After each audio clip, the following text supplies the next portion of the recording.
Welcome to Readings from the Animal Kingdom with Kareema from Pet Care Magic. I'm an animal communicator, a Reiki master who specialises in animals, and an intuitive psychic. And I like to combine all of those modalities into channeling messages from the animal kingdom for myself and for others. We live within a community of not only people, but a community of many, many wild animals, as well as many domesticated animals. You might have dogs or cats or fish or birds or rats or mice or whatever in your home, tarantulas, if that's the sort of animal you love, in your home. But then there's also a huge number of animals outside of your home, from big to small, up in the sky, down in the earth, even under the earth, in the trees, right around us. And all of those animals at any particular point in time may or may not have a message for you. And I'm going to invite you through these readings done every week on a Sunday, hopefully, to listen to that message, take what resonates for you, and open up your way of thinking over the following week into how that message does or doesn't fit into your life. It's okay if it doesn't. It's okay if only some of it does. That is 100% up to you.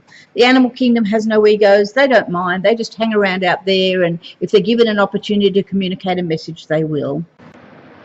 Each week will have a particular theme to it. Before I start the reading, I will meditate on what animal I think has the overarching message for that week.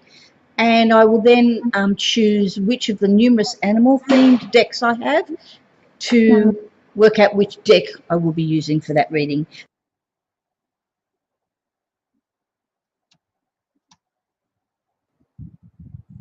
So I invite you now to take a look at this image. And sorry, I got a little bit distracted there. I just need to backtrack a little bit. So contrary to what I've just said about the animal that will resonate most, I have been changing this lately to be other things, to be the overriding sort of theme for each reading. I got a new deck just recently, and they're called the Healing Energy Oracles. I don't 100% know who the deck is from. Oh, Mario Duguay, Duguay. My apologies if I pronounced that wrongly. And I don't know, this just called to me this morning. It's almost the end of February, 26th. We've got, what's that? We've got 29 days. So there's today, 27, 28, 29. There's sort of like 3.5 days left. I don't know about you, but February always feels to me like a very hard month. It is a hard month over here in Australia because it's probably the hottest month of our year, of our calendar. It's the end of summer, December, January. So by the end of the month, we go into autumn over here, and it's the month where I think everyone gets pretty strung out here in Australia. It's the end of all the worries about bushfires. Not that we've had that many huge ones this year. Touch wood, thank God. Although we can still have fires in March.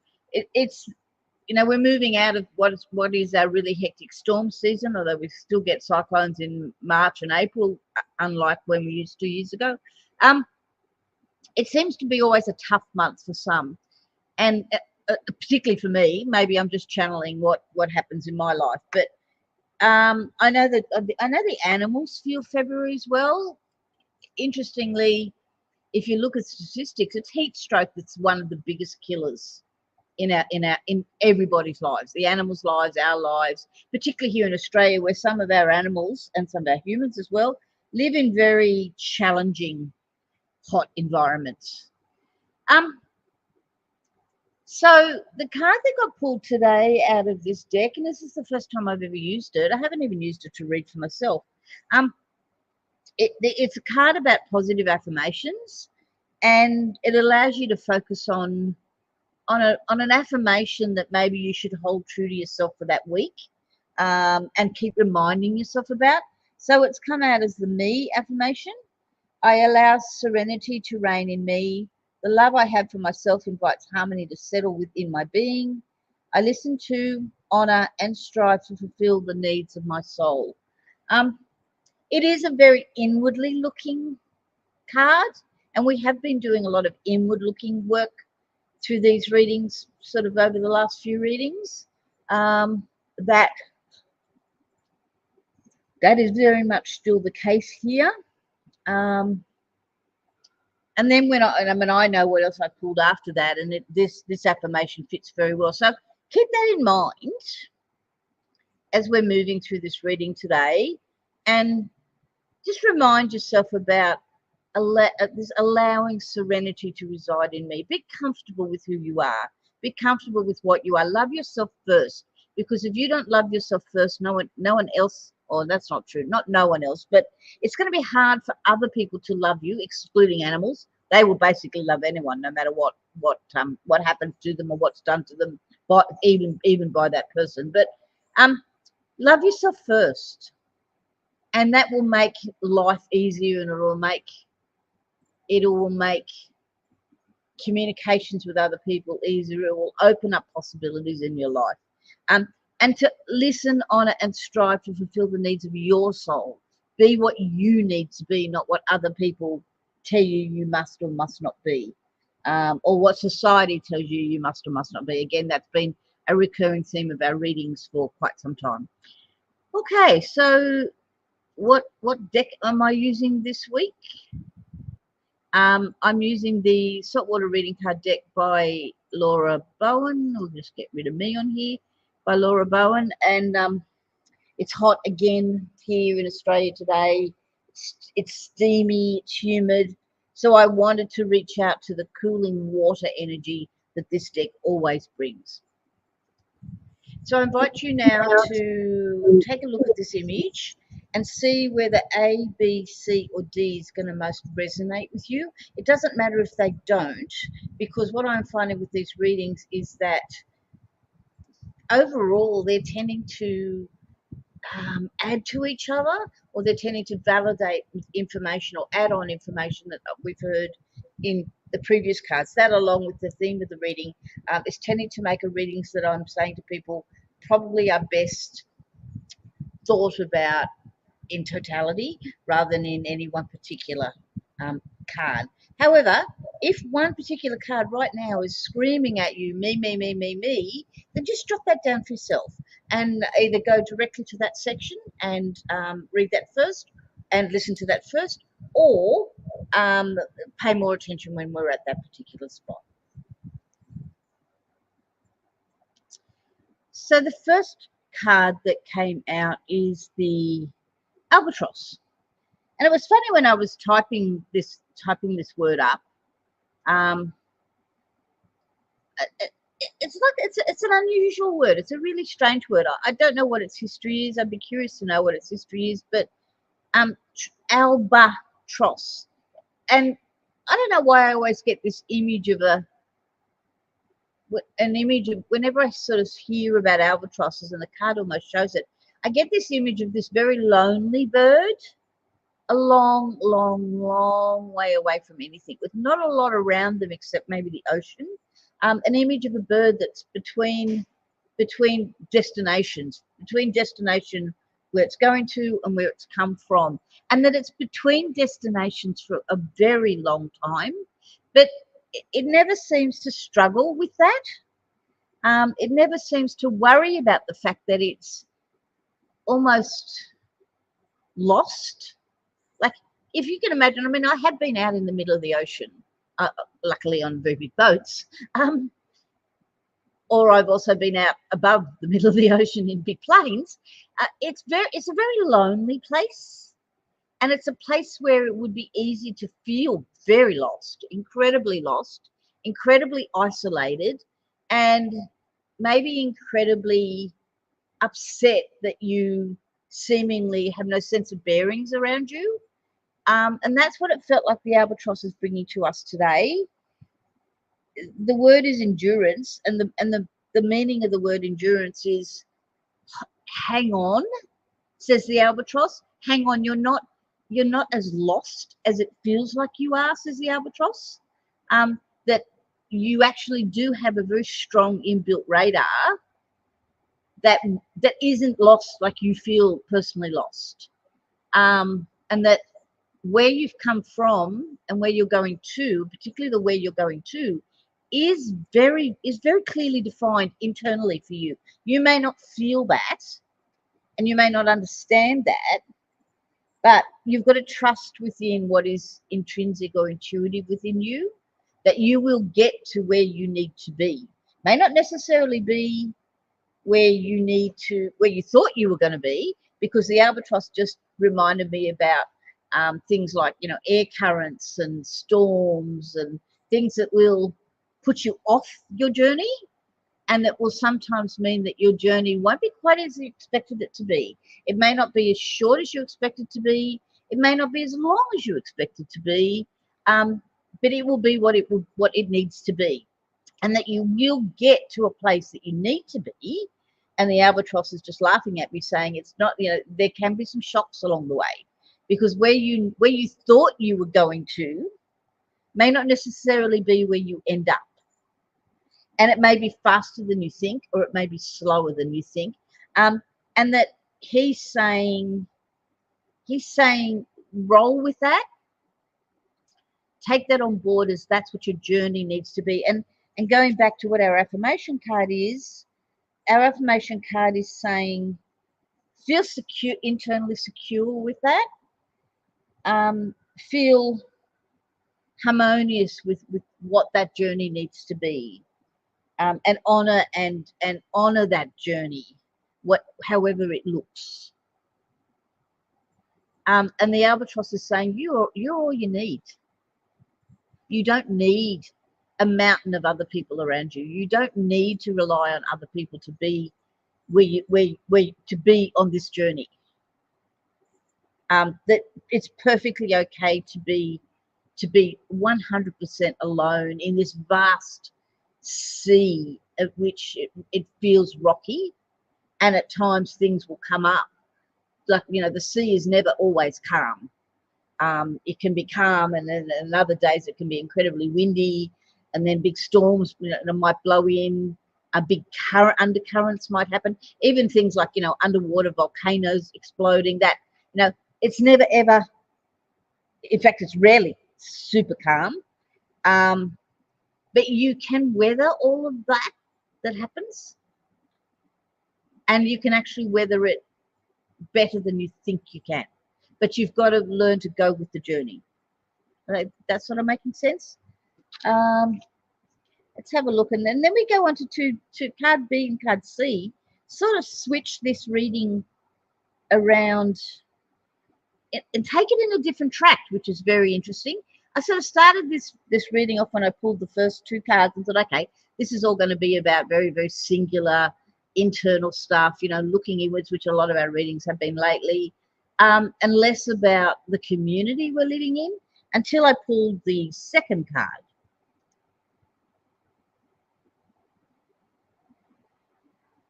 Wait for it. There it is. And the second card is card B, the reef. Absolutely love the illustrations on these cards. And unfortunately, I've got to do something with my camera work because it's not as good as it could be, but I'm working on that.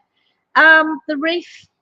So I don't live on the Great Barrier Reef. I live south of where the Great Barrier Reef starts. So the Great Barrier Reef here in Australia extends from, I honestly don't know exactly where it starts, but I do know it's more sort of mid Queensland. So Queensland is the state above New South Wales. We've got Queensland up the top, New South Wales in the middle, Victoria down the bottom. So if you go into Queensland, you go probably a third of the way up the Queensland coast. You've got the start of the Great Barrier Reef. And I've been lucky to have been on the Great Barrier Reef in numerous places, from Airlie Beach, which is probably, I think it comes a little south of that. To be honest, I'm not really sure. From Airlie Beach right up to Cairns. And it's a huge, huge thing. The Great Barrier Reef is absolutely huge. And the cards are also reminding me that this isn't just about the Great Barrier Reef. I sort of went off on that tangent because this is Laura Bowen, who was a First Nations person from Australia. The reef is, when you say the reef here in Australia, it's always the Great Barrier Reef we think of first. But there are many reefs, and I've been on reefs in Fiji, in Vanuatu, in islands somewhere around the vicinity of Vanuatu and Namibia. But the reefs are incredibly diverse places. They carry huge amount of diversity of nature, from the plant species that are in them, the fish species that are in them, right up to your bigger predator species like your sharks and that sort of stuff. Although you don't tend to get sharks within reefs, but you get them sort of around the edges of the reefs. Huge, like when you're snorkeling on a reef, you don't know where to look first, because there is just so much to see. The diversity is huge, and the interesting thing is everything has its place on that reef. Like there's no massive competition going on, because everything slots into its right place. If you think about even just the fish, you've got bigger fish that eat littler fish, and then you've got little fish and little like parasitic style things that go and live on the skin of other fish. So everything has its purpose, and everything's there for a reason. And in general, it's a very harmonious lifestyle. They don't sweat the big stuff. And if you think about reefs, it's sort of the wording on this card is abundance. But reefs, and particularly, I'm thinking about the Great Barrier Reef here. It still has. It has huge, what's the word? Huge challenges. And the reef itself is a living, breathing entity. And bits of it will die off, and bits of it will grow, and bits of it will move, and massive storms will come through, and bits of it will break off. Boats hit parts of the reef and make things break off. The reef ages, and the aging bit dies off, and as a new bit comes through, it's very much the cycle of life. And if we go back to sort of the albatross, so the albatross doesn't have much to do with reefs, other than it flies over reefs. I think, and the albatross has just sent me a photo of an image in my mind of sometimes bits of the reef. It will sometimes seek safety on parts of the reef that might be just above water, particularly various tidal things. And that at the beginning, and also that he says he sees when he's coming towards the end of his journey, reefs tend to really only occur around coastlines, sometimes quite some distance out for coastlines. But he will, when he sees a reef, he feels like his journey is getting towards the end, and he's just also sent me a message that says, if I'm really struggling at the end of this journey and it's been more than I think I can take, the reef is a haven for me, because I'm almost there and I can find parts of the reef that I can actually just land on to just refuel just enough to make that final bit of the journey. And he's also reminding me that don't get stuck in the aloneness.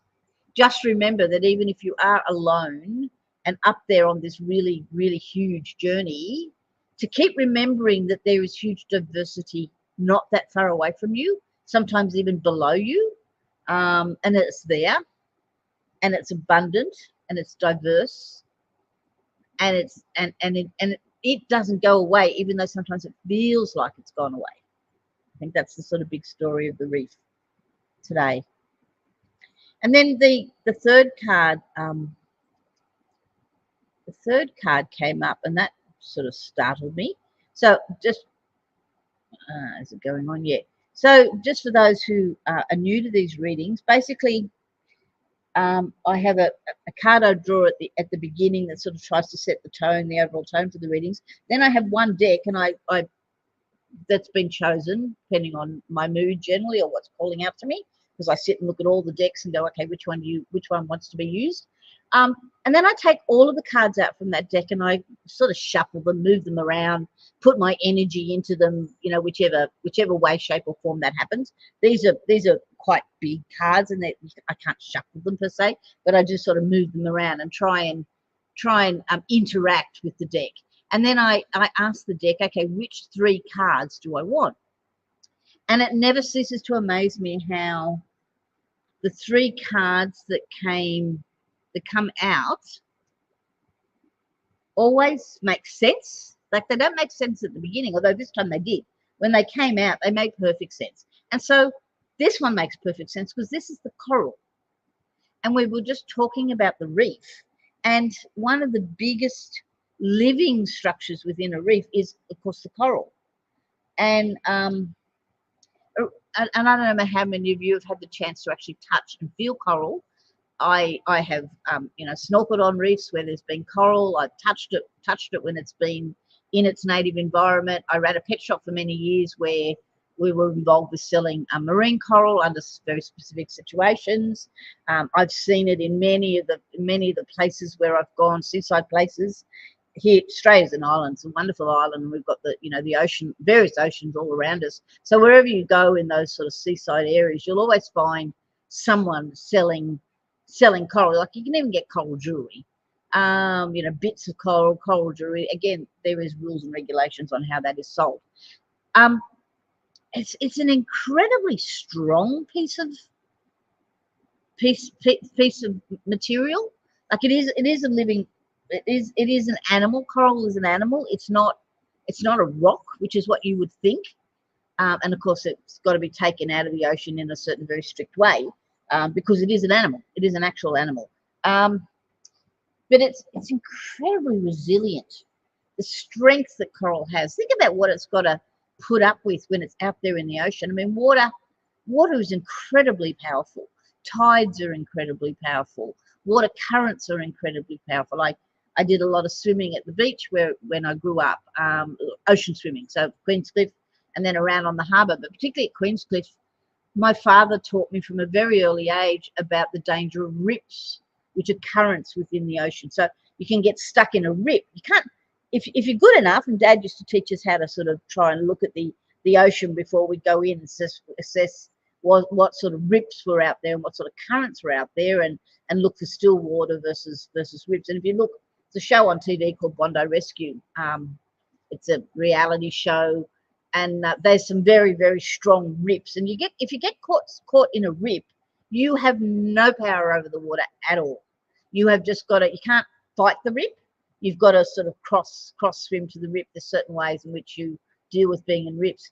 And it just goes to show that when there's water flowing, how incredibly powerful the currents are within that. And that's what the coral's got to withstand 24/7, every day and every hour. And then it's got massive storms that might come through. And if you've ever been in the middle of a massive storm, you will know that the way the water boils and churns up and responds to the power of the wind on it, and then sometimes even the power of the rain on it. I was on a boat in smallish cruise style boat, slept 30 people when I was in Fiji many years ago as a child, and we got on the edge of a cyclone. And about the only people left standing on the boat was me, my father, and the captain. It was that wild. And of course, he was doing everything he could to navigate around the edges of this cyclone and get us back to land safely. But the water just literally boils with the effects of the storm above it. And then you've got things like volcanoes. I don't know of any undersea volcanoes here in Australia. You've got, I'm sure there are some. Earthquakes, all that sort of thing. Think about what the coral has to put up with, has to withstand to stay living. And as I said a short moment ago, we worry about the Great Barrier Reef from time to time. You'll see various stories on TV quite often where it says, the reef is dying, massive die-off on the reef, and then they sort of die down. You never see the really good side of the story, which says the reef is doing brilliantly. but you see all the doom and gloom ones. The reef, particularly the Great Barrier Reef, and because it's so close to our coastline, also tends to be affected by human habitation, by the effects of humans living in this world. There's the runoff from the land. There's all the various pesticides and that sort of stuff that can get into the water. You know, the Great Barrier Reef is a huge place for visitors. There's got to be, you know, the ways in which the visitors go towards the Great Barrier Reef and navigate around the Great Barrier Reef in various boats and things has to be controlled. So coral is very, very resilient, incredibly resilient, with a lot of strength. And so it's come up in this reading in terms of, think about the reef, but think about also what's within the reef, and how this coral that forms the reef, basically, how strongly it holds everything together, and how it has such an intrinsic powerful strength. And the coral sort of saying that you have that intrinsic powerful strength, and that you have the ability to hold everything together, to come back to the, you know, the personal side of it, not just the overall.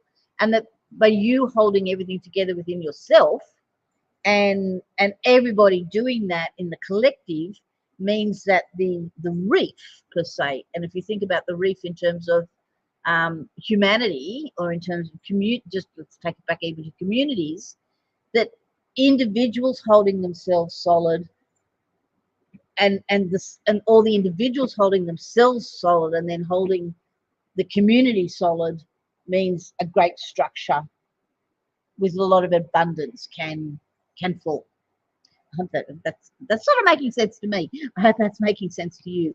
So it's an interesting reading today. I'm feeling much cooler now after having tapped into the beautiful water energy of these cards, and having thought a lot about the ocean, and about how cooling and healing. The ocean's, it's not only cooling, it's very healing, or it is for me. And if you can, it's often worthwhile going and sitting and watching the ocean for a while, and watching how it changes, how it ebbs and flows. If you can't go and sit actually on an ocean, then YouTube's a wonderful place to go and look at videos. That probably wraps it up here for me for today. I hope that's been useful. I try to do these on a Sunday, but that doesn't always work out. So, and luckily for me, Sundays here in Australia, not Sundays overseas. So for the Australians, I'm sorry about the slight delay. For the Americans, welcome to the start of your next week. And with any luck, I will catch you again next weekend, or on Monday if push comes to shove. And by then, it will be March. Heaven forbid it becomes March on Friday. Wow. I don't know where the year's gone already. So have a lovely week, everybody.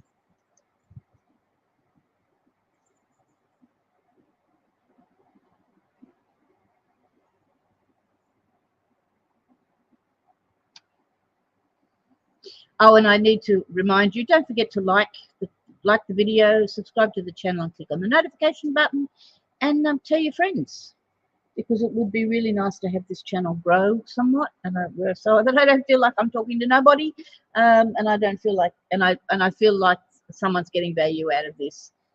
Okay, have a good one.